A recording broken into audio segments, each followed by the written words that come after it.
નમસ્કાર વિદ્યાર્થી મિત્રો, ધોરણ 9 સંસ્કૃત પાઠ 12 જેનું નામ છે કે સુભાષિત સપ્તકમ. બરાબર, સપ્તકમ એટલે કે એનો સંગ્રહ, 7 સુભાષિતોનો સંગ્રહ, 7 સુભાષિત. બરાબર, સુભાષિત એટલે શું? આપણને એવો પ્રશ્ન થાય કે સુભાષિત એટલે શું, પણ સંસ્કૃતમાં સુભાષિત વિશે કહેલું છે કે સુષ્ઠુ ભાષિતમ ઇતિ સુભાષિતમ.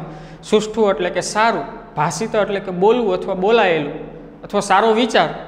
બરાબર, જેને સુભાષિત એવું કહેવામાં આવે છે, જેને આપણે ગુજરાતીમાં સુવિચાર કહીએ છીએ. સુવિચારો આદર્શ જીવન જીવવા માટે આપણા સંસ્કારોના પ્રવાહક પણ છે. બરાબર, નીતિમત્તાના મૂલ્યો છે એ સુભાષિતોમાંથી શીખવા મળે છે અને વિદ્યાર્થી જીવન માટે તો ખૂબ જ અગત્યના હોય છે. કારણ કે અત્યારે આપણે વિદ્યાર્થી જીવન હોય તેમાં ઘણી બધી સમસ્યાઓનો સામનો છે આપણે કરતા હોઈએ છીએ. બરાબર, પણ એ બધાનો માર્ગ છે એ સુભાષિતોમાંથી, એમાં સરસ મજાની જે ઉક્તિઓ હોય, સરસ મજાના જે વિચારો હોય એમાંથી આપણને મળી આવે છે. પણ વિદ્યાર્થી જીવન વિશે પણ સુભાષિતોમાં એવું કહેલું છે કે જો તમે વિદ્યા ભણવી હોય, જો તમે એક વિદ્યાના અર્થી હોય, વિદ્યાર્થી હોય, તો તમારામાં પણ એ 5 લક્ષણો છે એ હોવા જોઈએ. બરાબર, તો જ તમે વિદ્યાર્થી છે એ કહેવામાં આવે છે. સંસ્કૃતમાં સુભાષિતમાં એક શ્લોક કહેલો છે કે વિદ્યાર્થી જીવન જીવવું હોય તો વિદ્યાર્થીના પણ 5 લક્ષણો છે, તો જ એ વિદ્યા પ્રાપ્ત કરી શકે અને એ સફળ થઈ શકે. એનામાં 5 લક્ષણો ક્યાં ક્યાં હોવા જોઈએ? તો કે કાકચેષ્ટા બકો ધ્યાનમ શ્વાન નિંદ્રા તથૈવ ચ અલ્પાહારી ગૃહત્યાગીમ વિદ્યાર્થીમ પંચ લક્ષણમ.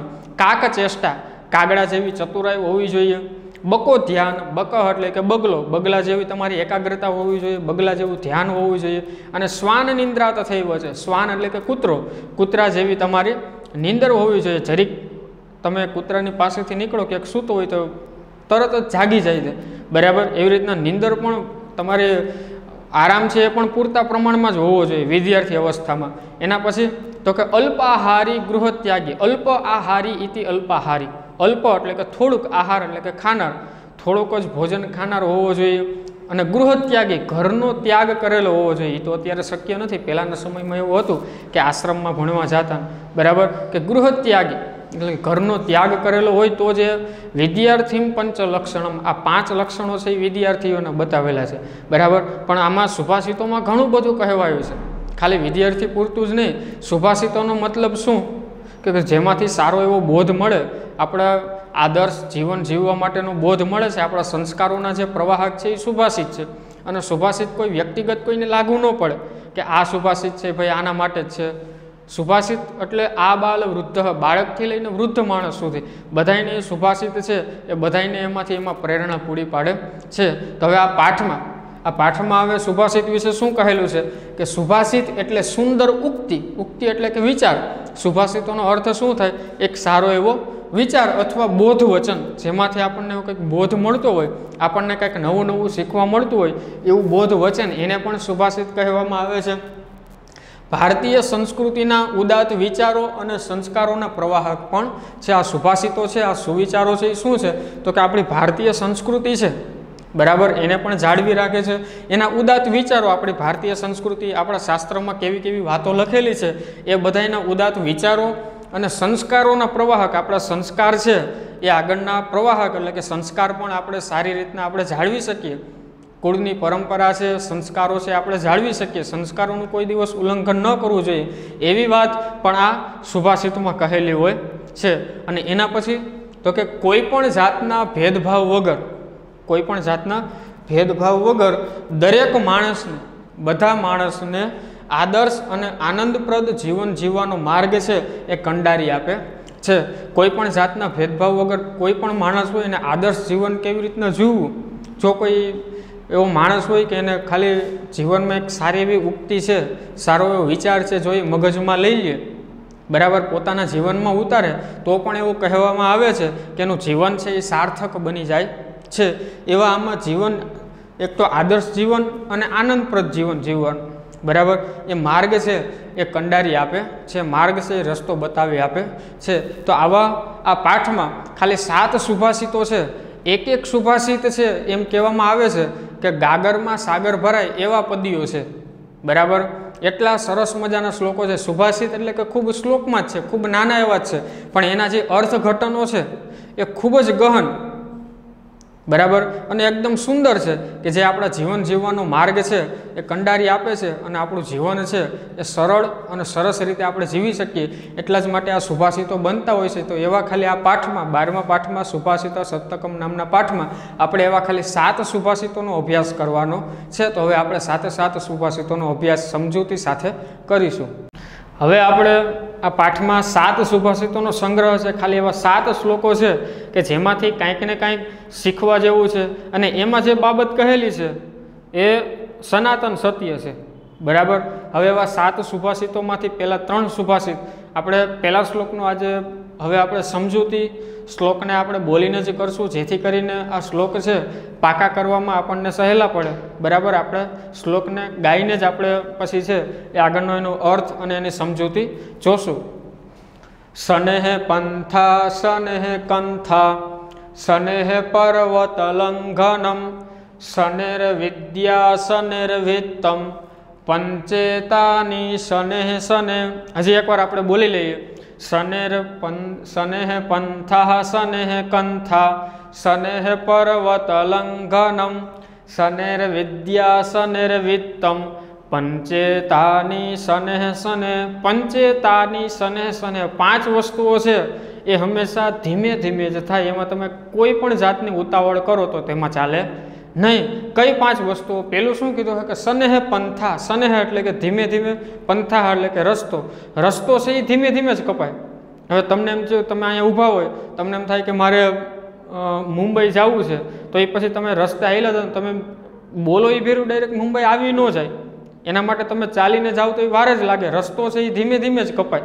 બરાબર, અત્યારે તો હવે સુવિધાઓ થઈ ગઈ છે એટલે આપણે વાંધો નથી, પણ પહેલાંના સમયમાં શું હતું તો કે એક ગામથી બીજે ગામ જવું હોય તો ચાલીને જ જતા. બરાબર, પણ એ રસ્તો છે એ બહુ એકાદ 2 દિવસે તો એ બીજે ગામ પહોંચતા. બરાબર, કારણ કે રસ્તો છે એ તો ધીમે ધીમે જ કપાવવાનો છે. બરાબર, રસ્તો છે એક તો જો પેલી વસ્તુ શું કીધું સનેહ પંથા, રસ્તો છે એ પણ ધીમે ધીમે કપાય. સનેહ કંથા, કંથા એટલે કે અથવા કોઈ એવી ગોદડી હોય, બરાબર, સીવવાની કાંઈ પણ વસ્તુ હોય, હવે એમાં તમે ઉતાવળ કરો તો ન ચાલે. બરાબર, એને કાંઈ પણ વસ્તુ તમારે સીવવું હોય તો હંમેશા નિરાતે જ સીવવું પડે, ધીમે ધીમે જ સીવવું પડે. એટલે શું કીધું છે કે સનેહ કંથા, બરાબર, ગોદડી છે એ પણ હંમેશા ધીમે ધીમે કપાય. સનેહ પર્વત લંઘનમ, પર્વત એટલે કે પર્વત, ડુંગર, લંઘનમ એટલે કે ઓળંગવો. પર્વત છે એ પણ હંમેશા ધીમે ધીમે જ ઓળંગાય. બરાબર, તમે એમ કહો કે પર્વતની નીચે તમે ઊભા હોય ને તમારે ડાયરેક્ટ પર્વત ઉપર ચડવું હોય તો એમ ડાયરેક્ટ ચડી ન જવાય. એ હંમેશા એને ધીમે ધીમે જ ચડવું પડે. એટલા જ માટે શું કીધું છે પર્વત પણ ધીમે ધીમે ઓળંગાય છે. બરાબર, રસ્તો ધીમે ધીમે કપાય. ગોદડી છે એ પણ ધીમે ધીમે સીવવામાં આવે છે. પર્વત લંઘનમ, પર્વતને પણ ધીમે ધીમે જ ઓળંગવામાં આવે છે. ચોથી વસ્તુ કઈ તો કે સનેર વિદ્યા. બરાબર, તમે એમ કહો કે મારામાં બધી પ્રકારની આમ જલ્દીમાં જલ્દી વિદ્યા મારામાં આવી જાય તો એમ વિદ્યા ન આવે. એના માટે તમારે પહેલું બીજું ધોરણ એમ ભણતા ભણતા જ તમારામાં બધી વિદ્યા છે એ તમે પર્યાપ્ત કરી શકો. બરાબર, પણ વિદ્યા છે એ પણ ધીમે ધીમે મેળવાય. સનેર વિત્તમ, વિત્તમ એટલે કે પૈસા, પૈસા છે એ પણ ધીમે ધીમે જ કમાવાય. પંચેતાની સનેહ સને, આ 5 વસ્તુઓ છે હંમેશા જીવનમાં ધીમે ધીમે જ થાય છે. કઈ કઈ વસ્તુ? સનેહ પંથા, રસ્તો ધીમે ધીમે કપાય છે. સનેહ કંથા, કંથા એટલે કે ગોદડી છે એને પણ ધીમે ધીમે સીવવામાં આવે છે. સનેહ પર્વત લંઘનમ, પર્વત પણ ધીમે ધીમે ઓળંગવામાં આવે છે. સનેર વિદ્યા, વિદ્યા છે એ પણ ધીમે ધીમે પ્રાપ્ત થાય છે. સનેર વિત્તમ, વિત્તમ એટલે કે પૈસા, પૈસા છે એ પણ ધીમે ધીમે પ્રાપ્ત થાય. પંચેતાની, આ 5 વસ્તુઓ છે એ સનેહ સનેહ એટલે કે ધીમે ધીમે જ થાય છે. હવે આપણે બીજા શ્લોકમાં એવું કીધેલું છે કે આમાંય પણ 5 એવી વસ્તુઓની વાત કરેલી છે કે કોઈ પણ માણસ હોય તો એની પાસે એ 5 વસ્તુઓનો અક્ષય ખજાનો કીધો છે. અક્ષય એટલે કેવો તો કે ન ક્ષય હોય તે અક્ષય, જેનો કોઈ પણ સમય કોઈ પણ કાળે જેનો વિનાશ ન થઈ શકે, જેનો ક્ષય ન થાય એવો 5 વસ્તુઓનો ખજાનો છે એ કોઈ પણ માણસ પાસે હોય છે. અને એ ખજાનો કેવો તો કે કોઈ પણ ચોર હોય તો એ ચોરી ન કરી શકે. આપણી પાસે ઘરમાં પૈસા હોય, સંપત્તિ હોય તો કોઈક ચોરી કરીને લઈ જાય, પણ એવી 5 વસ્તુઓ દરેક માણસના જીવનમાં હોય છે, એની કોઈ દિવસ કોઈ ચોરી કરી શકતું નથી. તો આ શ્લોકમાં જો શું કીધું છે, શ્લોક છે એ આપણે બોલીને જ કરશું. શીલમ શૌર્યમ અનાલસ્યમ પાંડિત્યમ મિત્ર સંગ્રહ અચૌરહરણીયાની પંચેતાન અક્ષયો નિધિ. શીલમ શૌર્યમ અનાલસ્યમ પાંડિત્યમ મિત્ર સંગ્રહ અચૌરહરણીયાની પંચેતાન અક્ષયો નિધિ. 5 વસ્તુઓ છે એને અક્ષય ખજાનો, કોઈ દિવસ નાશ ન પામે તેવો ખજાનો કીધો છે. કઈ કઈ? પેલું શીલમ. શીલમ એટલે કે તમારું ચારિત્ર. જો તમારું ચારિત્ર શુદ્ધ હોય તો એ તમારી પાસે એક ખજાનો જ છે, બરાબર. કારણ કે તમે ગમે એટલા ઊંચા સ્થાન ઉપર પહોંચી જાઓ, પણ જો તમારે ચારિત્ર ઉપર દાગ હોય, તમે ચારિત્રથી નબળા હોય, બરાબર, તો એ તમે ઊંચા સ્થાન ઉપરથી ક્યારે નીચે આવી જાવ એનું કંઈ નક્કી હોતું નથી. એટલે કે તમારું ચારિત્ર છે એ શુદ્ધ હોવું જોઈએ. પછી તો કે શૌર્યમ. શૌર્યમ એટલે કે શૂરવીરતા, બરાબર, શૂરવીરતા પણ હોવી જોઈએ, બરાબર. અને પછી તો કે અનાલસ્યમ. અનાલસ્યમ એટલે કે આળસ વગરનું જીવન. જો સફળ થવું હોય તો આળસ છે એને આપણે મૂકવી પડે, બરાબર. જો આળસ માણસના જીવનમાં ઘર કરી લે તો માણસની સફળતામાંથી પછી એનું શું કહેવાય કે હંમેશા નીચે આવતો, એને હંમેશા અધોગતિ થઈ જાય છે.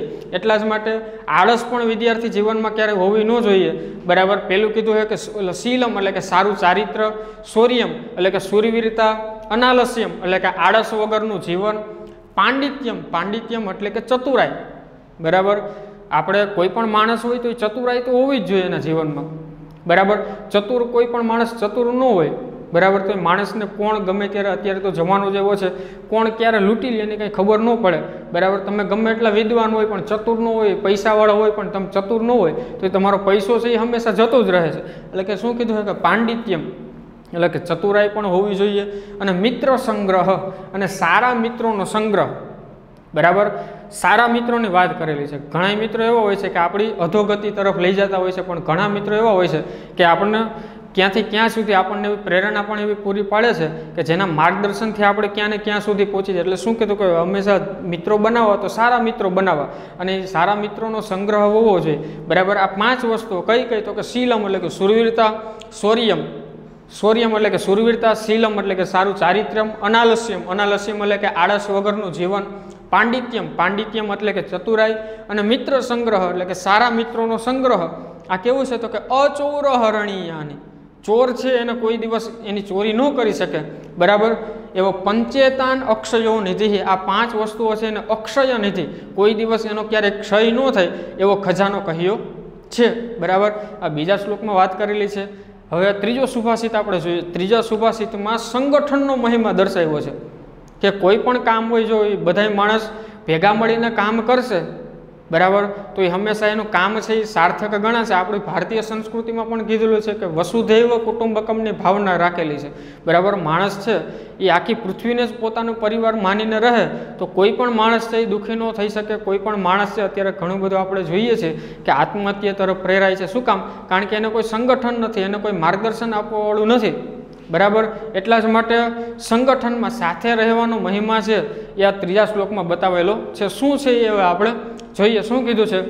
તો કે સંહતિ શ્રેયસી પુંસામ વિગુણેસ્વપી બંધુષુ તુષેરપી પરિભ્રષ્ટા ન પ્રરોહંતે તંડુલા.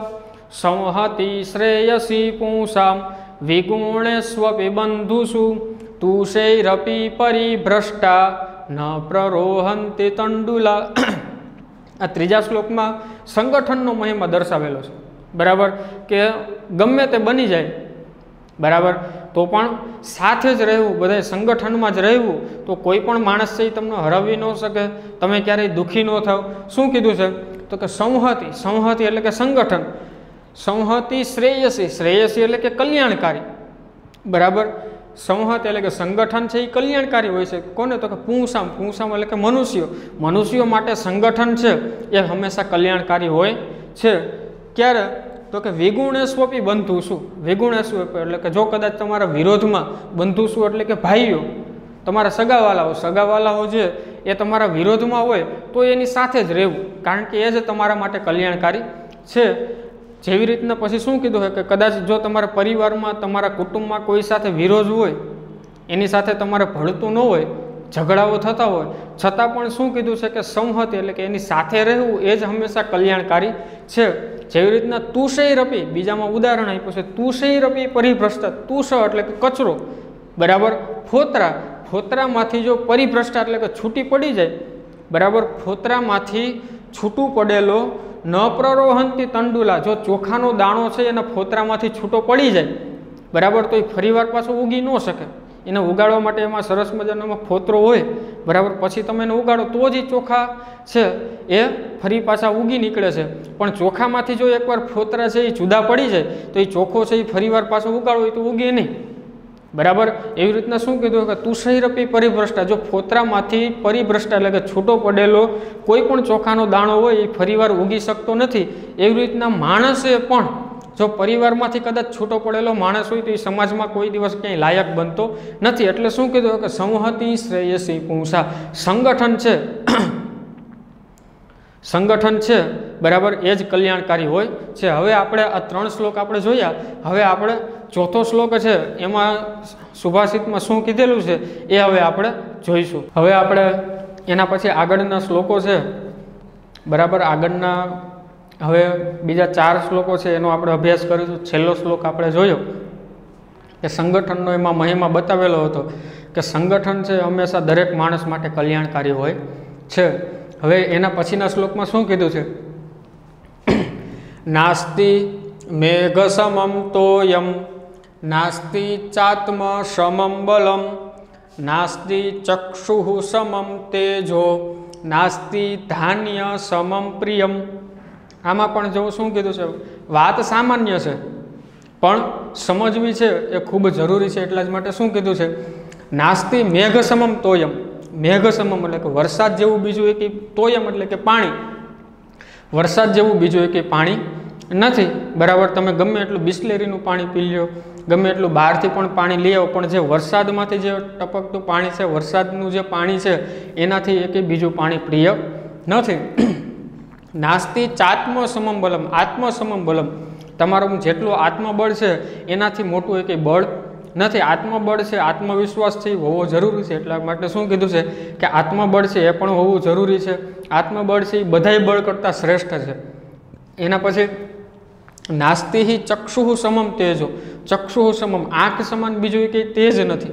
બરાબર, તમે આંખે જોયેલું છે એનાથી મોટું કોઈ તેજ નથી. અને નાસ્તિ ધાન્ય સમમ પ્રિયમ. ધાન્ય, બરાબર, ધાન્ય એટલે કે અનાજ.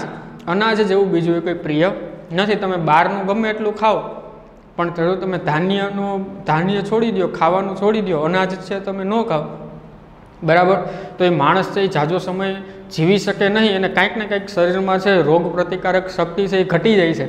બરાબર, એટલા જ માટે શું કીધું? ધાન્યને પણ પ્રિય કીધું છે, પાણી વરસાદનું પ્રિય કીધું છે, આંખનું તેજ છે એનાથી બીજું એક મોટું તેજ નથી.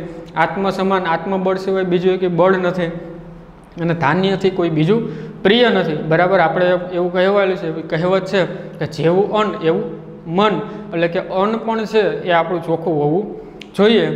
એના પછીના શ્લોકમાં કે કોઈ પણ માણસ હોય એને વિદ્વાન બનવું હોય, કોઈ મોટો વ્યક્તિ બનવું હોય, કોઈ પ્રભાવશાળી વ્યક્તિ બનવું હોય તો આમાં લક્ષણો બતાવેલા છે કે એ તો હોવા જ જોઈએ. બરાબર, અને છેલ્લે ઉદાહરણ બતાવેલું છે. શ્લોક છે આપણે બોલીને જ કરીશું. શ્લોક આનો રાગ છે એ ફરી જશે.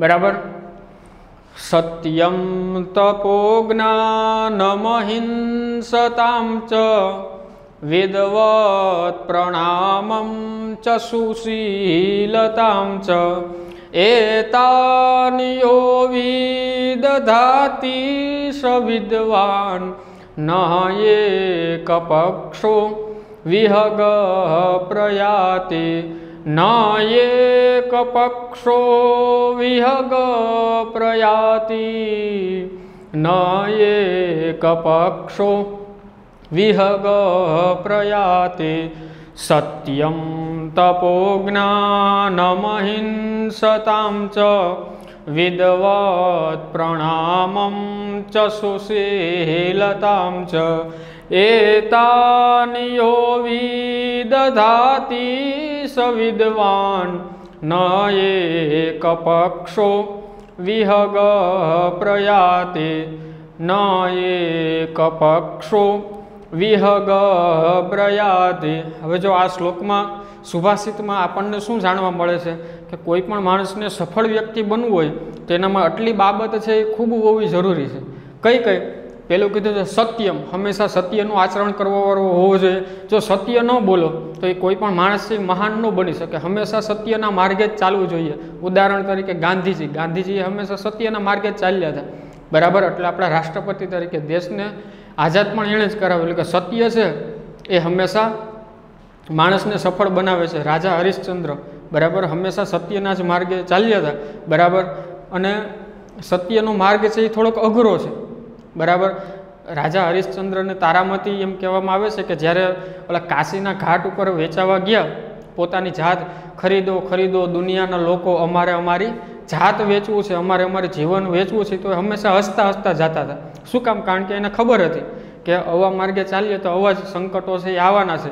પણ સત્ય હતા, સત્યના માર્ગે ચાલ્યા હતા, અધર્મનો સાથ નહોતો આપ્યો, બરાબર. એટલા જ માટે એ હરિશ્ચંદ્ર છે. હજી આપણા ઘણાના મુખે સત્યની ક્યાંક વાત નીકળે તો હરિશ્ચંદ્રનું નામ પહેલાં આવે છે, બરાબર.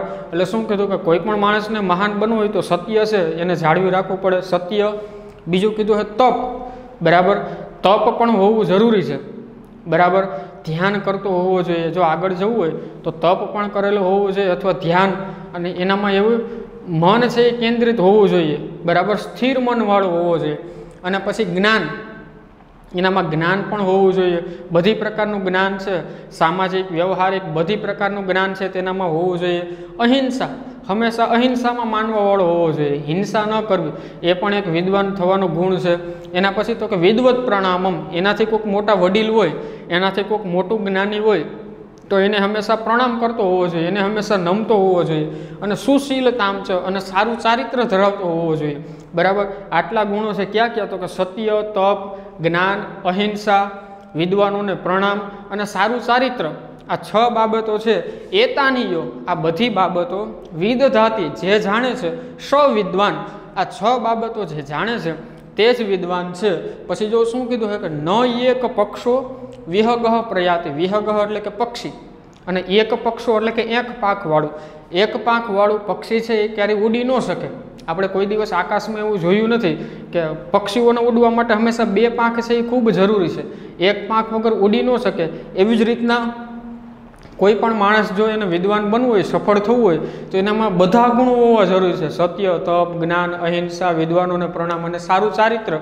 જો આમાંથી કદાચ એક ન હોય તો એ માણસ છે એ વિદ્વાન બની શકે નહીં. એટલા જ માટે હવે આપણે એમાં શું જોવાનું છે કે આટલા બધા ગુણો જો આપણે સફળ થવું હોય તો આ બધા ગુણો હોવા જરૂરી છે. હવે એના પછીના બીજા 2 શ્લોકો છે એનું આપણે જોઈએ. 6થો શ્લોક છે, બરાબર.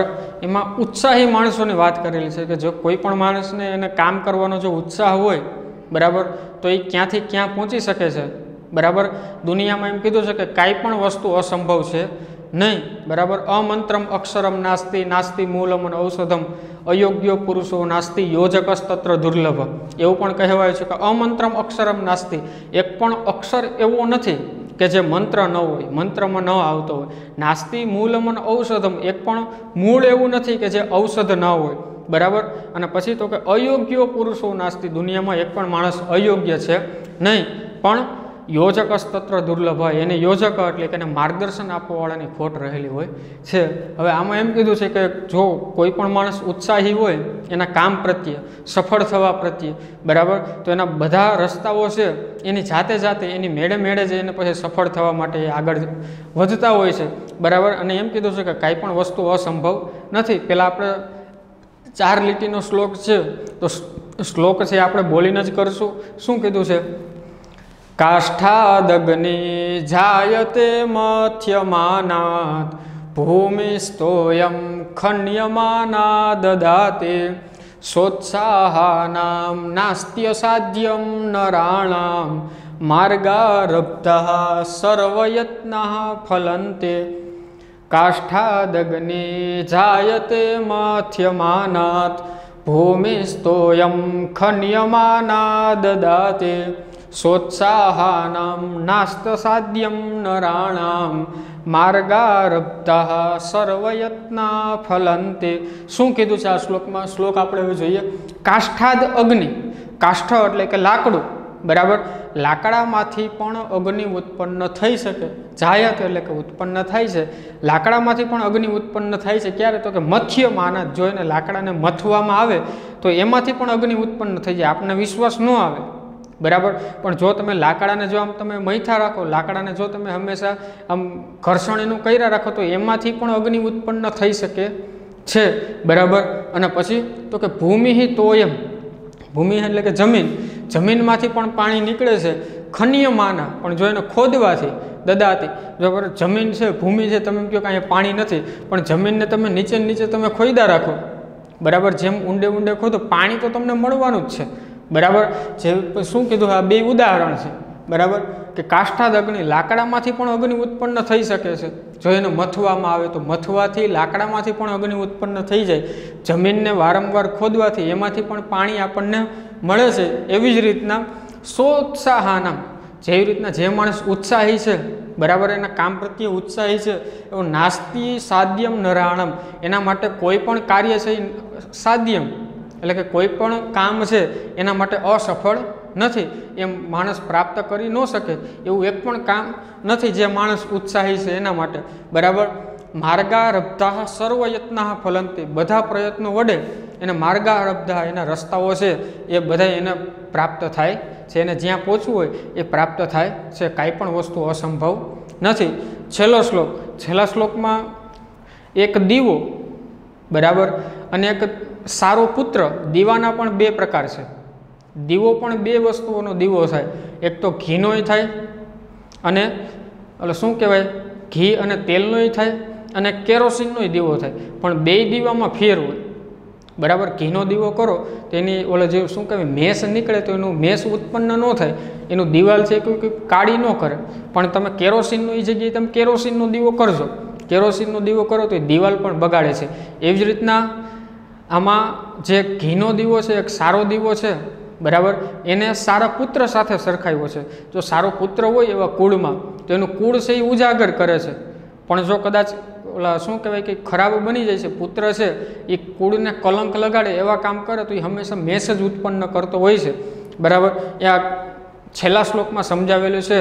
એની દીપ સાથે એક સારા પુત્રની સરખામણી કરી છે. પહેલાં આપણે શ્લોક છે આપણે બોલીને જ કરશું. પાત્રમ ન તાપયતિ નૈવ મલમ પ્રસૂતે સ્નેહમ ન સંહરતિ નૈવ ગુણાન ક્ષિણોતિ દ્રવ્યાવસાન સમયે ચલતામ ન ધત્તે સત્પુત્ર એષ કુલ સદ્મનિ કોપી દીપ. બરાબર, હજી એકવાર આપણે બોલી લઈએ. પાત્રમ ન તાપયતિ નૈવમલમ પ્રસૂતે સ્નેહમ ન સંહરતિ નૈવ ગુણાન ક્ષિણોતિ દ્રવ્યાવસાન સમયે ચલતામ ન ધત્તે સત્પુત્ર એષ કુલ સદ્મનિ કોપી દીપ. બરાબર. હવે આ શ્લોકમાં શું કીધું છે એ હવે આપણે જોઈએ કે પાત્રમ ન તાપયતિ, જો એક સારો દીવો હોય એવી રીતના જો સારો પુત્ર હોય, જેવી રીતના દીવો છે, તમે ઘીનો દીવો કોઈ પણ પાત્રમાં કરો, કોઈ પણ વાસણમાં કરો તો પાત્રમ ન તાપયતિ, એ પાત્રને તપાવતું નથી, એ પાત્ર છે એ ગરમ ન થઈ જાય, બરાબર. એવી રીતના જો એક સારો પુત્ર હોય, બરાબર, તો એનો પરિવારમાં કોઈ દિવસ ગરમ નથી થતો, ક્રોધ નથી કરતો, બરાબર. નૈવ મલમ પ્રસૂતે, મલમ એટલે કે મેસ, પ્રસૂત એટલે કે ઉત્પન્ન કરવું, બરાબર. તમે શું કહેવાય કે કેરોસીનનો દીવો કરો તો એનાથી મેસ ઉત્પન્ન થાય, પણ સારો દીવો કરો, બરાબર, તો એનાથી મેસ ઉત્પન્ન ન થાય. એવી રીતના જો સુપુત્ર હોય તો એ ક્યારેય એના પરિવારમાં ક્યારેય મેષરૂપી કાળો દાગ લગાડે, એના કુળમાં દાગ લગાડે એવું કામ કરતો નથી. સ્નેહમ ન સંહરતિ, બરાબર. ઘીના દીવામાં કોઈ દિવસ સ્નેહ છે, ઓલા શું કહેવાય કે સ્નેહરૂપી જે તેલ છે, ઘી છે, એ કોઈ દિવસ એમાં પૂરું ન થાય, અને કદાચ પૂરું થઈ જાય તો પણ એ તો હંમેશા બળતો જ રહે છે. એવી જ રીતના સારો પુત્ર હોય તો એ હંમેશા પરિવાર માટે તો હંમેશા કંઈક ને કંઈક સારો સ્નેહ છે એનો કોઈ દિવસ પૂરો નથી થતો. નૈવ ગુણાન ક્ષીણોતી, એના ગુણ છે એ પણ ક્યારે એના ક્ષીણ નથી થતા, એના ગુણ છે એ પણ પૂરા નથી થતા. દ્રવ્યાવસાન સમયે, જો દ્રવ્ય કદાચ અવસાન, બરાબર, ઘીના દીવામાંથી દ્રવ્ય પૂરું થઈ જાય, ઘી છે એ પૂરું થઈ જાય, દ્રવ્યાવસાન સમયે ચલતામ ન થતે, એ ચલિત થતો નથી, બરાબર, એ ઠરી જતો નથી. એવી જ રીતના સારો પુત્ર હોય, જો કદાચ એની પાસે પૈસા હોય કે ન હોય, સંપત્તિ હોય કે ન હોય, પણ એ ક્યારેય ચલિત ન થાય, આડા રસ્તે કુમાર્ગે કોઈ દિવસ ચડી જતો નથી. સતપુત્ર એ સહ, આવો સારો એવો પુત્ર છે, કુલ સદમની, બરાબર, એવો કુળ માટે એવો કોપી દીપ, કોઈ એક દીવાની સમાન જ છે, બરાબર. એટલે શું કીધું છે કે સારો પુત્ર છે એ પણ દીવા સમાન છે. એટલે શું કીધું છે કે પાત્રમને તાપ હોય ક્યારેય પાત્રને પણ તપાવતો નથી, મલમ પ્રસૂત ક્યારેય મેષને પણ ઉત્પન્ન કરતો નથી, સ્નેહ પણ એમાંથી સંહાર સ્નેહને પણ પૂરો પાડતો નથી, નૈવ ગુણાક્ષીણો એનામાંથી ગુણ છે એ પણ ક્યારેય પૂરા નથી થતા. દ્રવ્યાવસાના સમયે કદાચ જો એમાંથી શું કહેવાય કે દિવેલ છે, ઘી છે, એમાં કદાચ પૂરું થઈ જાય તો એ ક્યારેય ચલિત થતું નથી. એવી રીતના સારો પુત્ર છે, બરાબર, એની પાસે સંપત્તિ ન હોય તો ક્યારેય ચલિત ન થાય. સતપુત્ર એ સહકુલ સદમની કોપી દીપ, સારો પુત્ર છે કોઈ એક દીવા સમાન જ છે, સારા દીવા સમાન જ છે. આ 7 સુભાષિતો છે, 7 સુભાષિતોના અર્થઘટનો છે, એ વિદ્યાર્થી મિત્રો આપણે આપણા જીવનમાં ઉતારવા એ ખૂબ જ જરૂરી છે.